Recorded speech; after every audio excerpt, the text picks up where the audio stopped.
Do you think all muscle cars are symbols of speed? Think again, because there are cars with muscle car logos. But when you hit the gas, all you hear is the sigh of disappointment. And then there are those that look like a joke, but have enough power to crush the competition with just a simple launch. In this video, we will take a look at the 7 most disappointing muscle cars, and then we'll shift gears and accelerate into the world of 6 true muscle car legends, machines that are not only powerful, but also make the whole world stand up and applaud. This is not just a list of cars, it's an emotional journey. Are you ready? Let's roll. Number 7, 1974 Ford Mustang, the second Cobra. If you're looking for a classic Mustang to enjoy, hold off on the 1974 Mustang, the second Cobra. Just hearing the name Cobra sounds cool, right? But in reality, this is one of the most controversial Mustangs ever produced. This car was born during the 1973 oil crisis, when Americans began looking for smaller, more fuel-efficient vehicles. Ford responded by downsizing the Mustang and using the same platform as the Ford Pinto, a car that wasn't exactly known for its power or driving experience.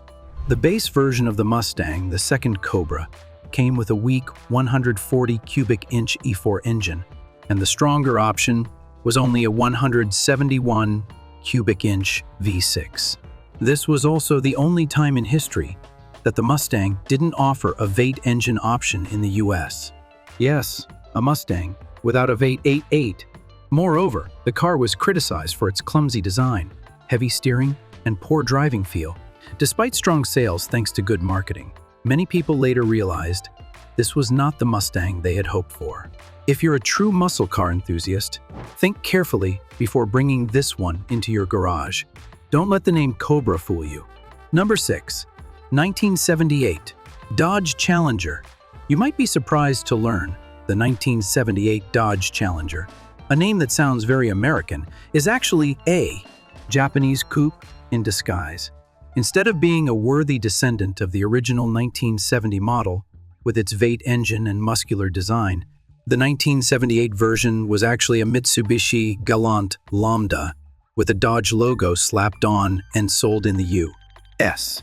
So, if you were expecting a traditional muscle car, this Challenger will definitely disappoint you.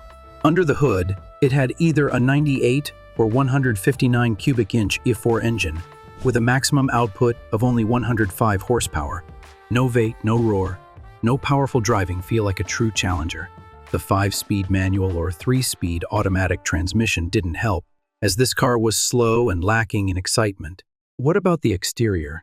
Dodge tried to inject a little Challenger DNA into the Japanese coupe body, but the result was a half-baked, hybrid design that wasn't cool enough to make an impression.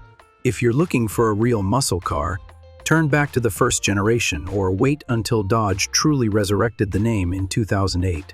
Number 5, 1980 Pontiac Firebird Trans Am Turbo. Do you think a turbocharger is the ultimate solution for muscle cars in the post-oil crisis era? Pontiac thought so too, but when they added a turbo to the 1980 Firebird Trans Am, the result was a full-blown turbo disappointment. On paper, the idea didn't sound bad. They took a 301 cubic inch V8 engine, originally designed for wagons, and added a turbo to push the output up to 205 horsepower. Sounds fine, right? But the reality was, this engine wasn't designed to handle a turbo. The turbo system operated inconsistently, and the boost pressure was set at 9 psi, pretty high for the standards of the time, causing the engine to continuously lose power to prevent the engine from blowing. The result? The car was weak just when you needed it to be strong. Pontiac even tried to make the turbo system as quiet as possible. No whining sound, no explosive feel.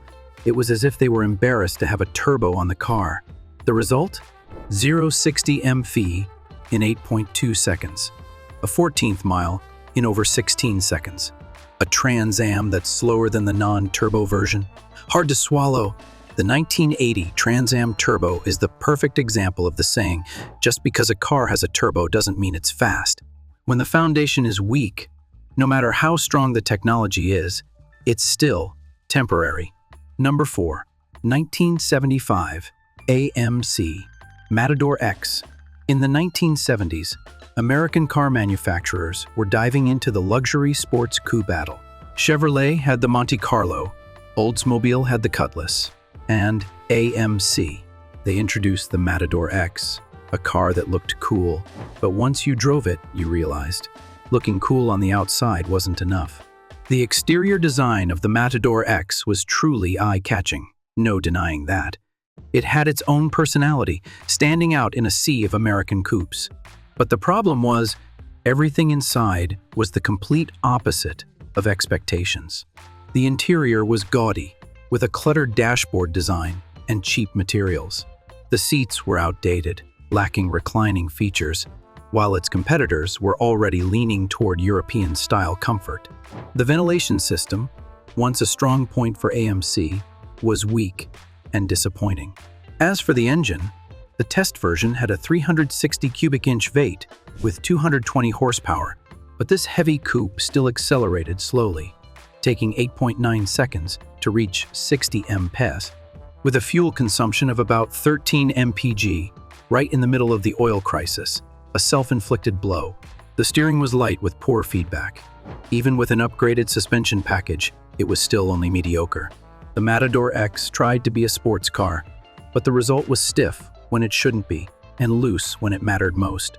The Matador X is the perfect example of a car with a showroom exterior, but a repair shop heart. It looked great when parked, but was terrible when driven. And for a muscle car, that's unforgivable. Do you agree? Leave a comment below. Number 3. 1982. Chevrolet Camaro Iron Duke. The 1982 Camaro generation marked the debut of the third generation, a new, lighter, more aerodynamic design that promised to be Chevrolet's next big hit. But all those expectations went up in smoke when the hood was lifted, revealing a 1.5L four-cylinder Iron Duke engine that only produced 90 horsepower. You're not hearing things. A Camaro, a symbol of American speed and muscle, was equipped with an engine as weak as an old family car. And to add insult to injury, Chevrolet paired it with a 3-speed automatic transmission. The result? 0-60 mph in nearly 20 seconds. Yes, 20. That means even a school bus could easily pass you. While competitors like the Pontiac Trans Am had a strong V8 option at the time, the Iron Duke version of the Camaro was simply a configuration failure. In fact, only about 15% of buyers chose this version, while everyone else stayed as far away as possible. The interior, chassis, and suspension weren't bad, but when the heart is that weak, everything else becomes irrelevant. This is the only Camaro that made drivers long for the feeling of pressing the gas pedal and actually feeling something happen. Just slapping the Camaro logo on a car doesn't make it a sports car. When performance is sacrificed for fuel efficiency, the reputation of the entire model can be affected by just one version. And unfortunately, 1982 was that version. Number 2, 1974 Plymouth Duster 360. The Duster was originally a compact, affordable, and mainstream car from Plymouth. But in 1974, the company decided to release a high-performance version, the Duster 360, equipped with a 360 cubic inch V8 engine. The name sounds promising, but in reality, it only lived up to the name in theory. Though it borrowed the platform from the previous 340 engine, the new engine was detuned and had its power limited to meet emission standards, leaving it with just 245 horsepower. Not bad, but not enough to make the Duster 360 a formidable muscle car. The car came with a stiffer suspension, stronger shock absorbers, dual exhausts, rally wheels, and sporty stripes, but that was just the shell of a warrior that was never truly ready for battle. In fact, its terrible fuel efficiency, averaging 10-13 mpg, made it a burden during the oil crisis. As for the driving experience, while it had some improvements over the regular version, the Duster 360 still lacked power, stability, and character compared to competitors from Chevrolet and Ford. It wasn't bad enough to be forgotten, but it wasn't good enough to be remembered with pride. Number 1, 1971 Mercury Cougar XR7 77. In an effort to step out of the shadow of the Mustang, and move into the premium muscle car segment, Mercury launched the 1971 Cougar XR7. It looked very classy, shiny chrome, Magnum 500 wheels, luxurious styling, but behind that flashy exterior was a car that was deteriorating by the day. The car was equipped with a 351 cubic inch V8 engine. Not bad, but during a time when emission regulations were tightening, the Cougar XR7 lost its power and character. Its performance was average, acceleration unimpressive, while its heavy weight made it slow and sluggish on the road. As for the interior, at first, you might be fooled by the light-colored leather seats and the upscale dashboard design. But after a few years, owners quickly discovered the steering wheel cracked, the floor mats peeled, the seatbelts loosened, and the chrome details started rusting and peeling. Even the body lines weren't aligned, making the car look like it was assembled by an inexperienced small shop. The number of manual transmission Cougar XR7s is extremely rare, which might seem like a plus, but in reality, it reflected one thing. Very few people were interested in the driving experience of this car. Just adding chrome, fake wood, and calling it luxury doesn't fool the driver. A muscle car is only powerful when it stays true to its essence. And unfortunately, the Cougar XR7 forgot that. And so, we've just gone through the 7 most disappointing names in the muscle car world. Cars that might have the appearance of power, but lack the true soul of a street warrior. But don't let these misfires make you lose faith. Because up ahead, we'll be entering legendary territory, a place where cars are not just powerful, but also iconic. Here comes the top 6 greatest muscle cars, machines that make the hearts of car enthusiasts. Race with excitement from the very first roar. Are you ready to start with number 6, the 1969 Dodge Charger RT Hemi? Without keeping you waiting any longer, let's dive right in. Number 6, 1969 Dodge Charger RT Hemi. If there's a car that truly defines the term muscle car, the 1969 Dodge Charger RT Hemi is the top contender. It's not just a powerful car, but a pure muscle car icon, from its roar to every rev of the engine. Its heart is the 426 cubic inch Hemi V8 engine, producing 425 horsepower, paired with the 833 4-speed manual transmission and the Dana 60 rear axle with a 4.101 ratio. This is not a machine for casual drives. This was built to tear up the racetrack. Not only is it powerful, but the Charger RT is also beautiful in a rugged, intimidating way. The 15-inch Redline tires, black vinyl roof, body-colored rims, and notably, many owners chose to remove the bumblebee stripes for a clean and mean look. Inside, the interior is filled with comfort, power windows, smart lighting system, and FM radio with rear speakers, all giving you a mix of classic and modern vibes. The 1969 Charger RT Hemi doesn't need to prove anything. Just start the engine, let the Hemi roar, and all eyes will naturally turn your way. It's not just a car, it's a muscle car manifesto made of metal and gasoline. Number 5, 1970 Chevrolet Chevelle SS 454. If you're looking for a muscle car that's uncompromising, unyielding, and unafraid of anyone, then the 1970 Chevelle SS 454 is the ultimate powerhouse you need. This isn't just a car, this is a mechanical fury on 4 wheels. With a 454 cubic inch V8 engine, the LS's version produces 450 horsepower, the highest figure ever officially recorded for a production car in the USAT the time. And if you've ever heard its roar when the cowl induction hood opens, you can be sure the hairs on your arms will stand up. The car comes with the Muncie Rock Crusher, 4-speed manual transmission, or the Turbo 400 automatic, enhanced F40 suspension, front disc brakes, and 14-inch polyglass tires, all finely tuned to handle nearly 500 horsepower. Test results from the time recorded: a 14th mile in under 14 seconds, a top speed over 100 mph, far too fast for a car still carrying civilian plates. This muscle car isn't for light conversation. It's made for screaming, accelerating like a storm, and showing every slowpoke on the highway what American muscle really means. It's not the king, it's the street's tyrant. Number 4. 1967 Shelby GT500. In 1967, Carroll Shelby decided that the Mustang needed a transformation. The result was the birth of the Shelby GT500, a car with immense power, bold design, and an emotionally charged driving experience. It was no longer just a Mustang, it was a Mustang that had undergone special training in Shelby's performance forge.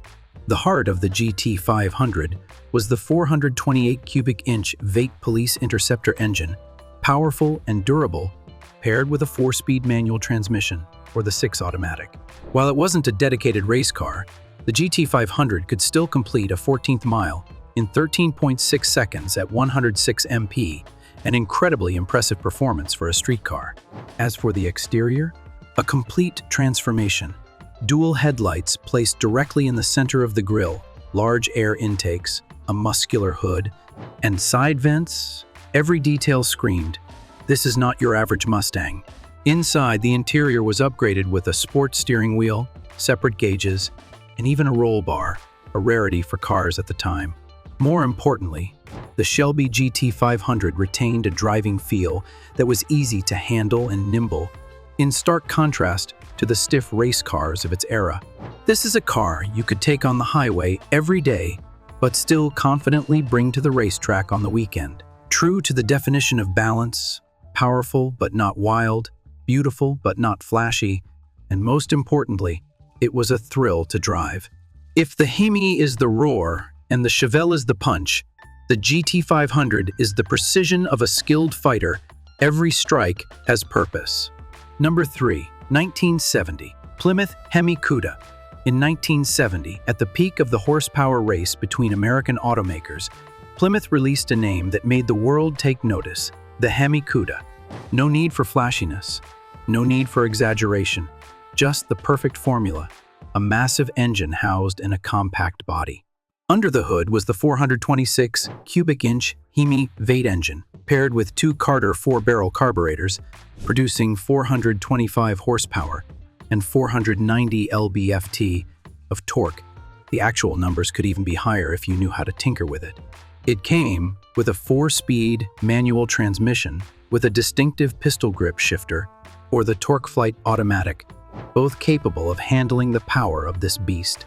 The E-body chassis was fine-tuned by Plymouth for the Cuda, with a shorter wheelbase than the Dodge Challenger, making it more agile. The asymmetric rear leaf spring system, 5 leaves on one side, 6 on the other, was designed to prevent wheel hop, enabling the car to launch quickly without spinning out of control. The 11 3-inch front disc brakes were a must-have if you truly intended to use all the power this car had to offer. Despite the slightly heavier front end, with the right tires and firm steering, the Hemi Cuda still gave the driver a sense of control. It wasn't about taming a wild beast, but rather mastering it. With the HEMI-CUDA, power wasn't something to flaunt in brochures, it was the raw, tangible feeling you could experience every time you started the engine. This wasn't just a car, it was the purest essence of a muscle car distilled, growling, rough, and unapologetically so. Number 2. 1969 Pontiac GTO Judge. In the late 1960s, automakers were all about cramming horsepower into their frames. But Pontiac played it differently. They didn't just want to make a fast car, they wanted to create a style icon. And thus, the GTO Judge was born. Not just a muscle car, but a bold statement of individuality for an entire generation.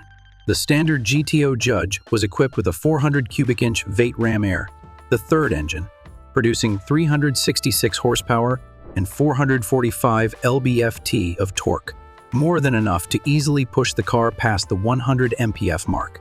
With the Ram Air, the fourth option, you could reach up to 370 horsepower, plus a camshaft upgrade, larger valves, and improved cylinder heads, making it a serious contender that had competitors on edge. The 3-speed manual transmission came standard, but most buyers opted for the 4-speed manual or the 3-speed automatic, both offering a powerful yet manageable driving experience. The suspension was fine-tuned for a balanced ride, and the front brakes could be upgraded to power disc brakes, more than enough to bring it to a halt after a heavy throttle push. But what truly made the GTO Judge unforgettable wasn't just its performance, it was its attitude. The blazing carousel red color, the bold side stripes, the large rear spoiler, and the prominent "The Judge" lettering all screamed at you, "I don't need to fit in, I make the rules." It was a reminder that in the world of muscle cars, it's not always the fastest that wins. It's the one that leaves a lasting impression. And Pontiac achieved that with just a paint color, a name, and an attitude that was unmistakable. Number 1, 1971 Plymouth Roadrunner 440 6-barrel. At first glance, the 1971 Plymouth Roadrunner might make you laugh. The fast bird logo, the shark mouth decals, the vacuum-operated hood. It looks like it stepped right out of a cartoon. But if you think this is just a fun car, you're seriously mistaken. The top version of the Roadrunner was equipped with a 440 cubic inch Vate engine, paired with 3 2-barrel carburetors, known as the 6-barrel, producing 385 horsepower and nearly 500 lb-ft of torque. And with a compression ratio of 10.31, this car was ready to devour any competitor with just the first tap of the gas pedal. It came with a 4-speed manual transmission or the TorqueFlite automatic, a solid suspension, and the option for 11-inch front disc brakes, making the Roadrunner not only fast, but capable of controlling that wild power. Not only was it powerful, but it was also smart. The air grabber system allowed fresh air to be directly fed into the engine at the push of a button, giving an immediate performance boost. Coupled with a redesigned body that was wider, lower, and meaner, the 1971 Roadrunner was a complete upgrade in both form and function. A car that looks like a joke, but has enough power to make anyone who underestimates it go pale.